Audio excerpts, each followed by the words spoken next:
In today's video, I'm going to teach you how to link Chase employee credit cards to QuickBooks Online effectively and efficiently. Linking your Chase credit cards to QuickBooks helps streamline your financial management by allowing bank transactions to flow directly into your accounting software, making reconciliation and tracking expenses much simpler. Let's dive into the step-by-step process to get you connected seamlessly. To begin this process, you'll want to be logged into your QuickBooks Online account.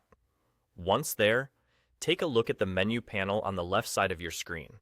You're looking for the option labeled Transactions. Go ahead and give that a click.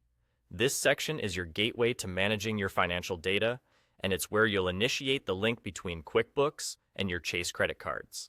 After you've clicked on Transactions, you'll be directed to a new view with multiple tabs. From here, you'll continue by selecting the Bank Transactions tab. This area is crucial because it's where all your financial institutions are connected, allowing you to see and manage your bank feeds. Now, locate the Link Account button situated in the top right corner of the screen. This is the feature that allows you to add new bank accounts or credit cards to your QuickBooks. Clicking this button will open a window featuring a variety of financial institutions and options for connection. Next, scan through the list and find Chase Credit Card.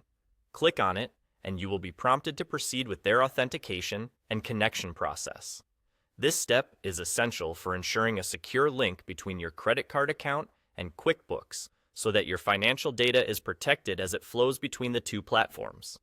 During the authentication process, you may be asked to enter your Chase login credentials. Be sure to have those on hand. QuickBooks will guide you through any additional security steps needed to establish the connection. Once you've completed all necessary security confirmations, your Chase credit card will be linked to QuickBooks. Now, with everything connected, you should be able to see the bank feed appearing under the Bank Transactions tab. This is where your Chase transactions will automatically populate, allowing for real-time reconciliation and management of your business's financial data. With your transactions now integrated into QuickBooks, you can effortlessly reconcile them and ensure your books are always up to date and verified. And there you have it. Linking your Chase employee credit cards to QuickBooks Online is just that simple. These connections not only save time, but also reduce errors in your financial reports by eliminating the need for manual data entry. I hope this guide has been helpful, and you now feel confident in maintaining your financial accounts with QuickBooks and Chase. Thank you for watching, and if you found this video useful,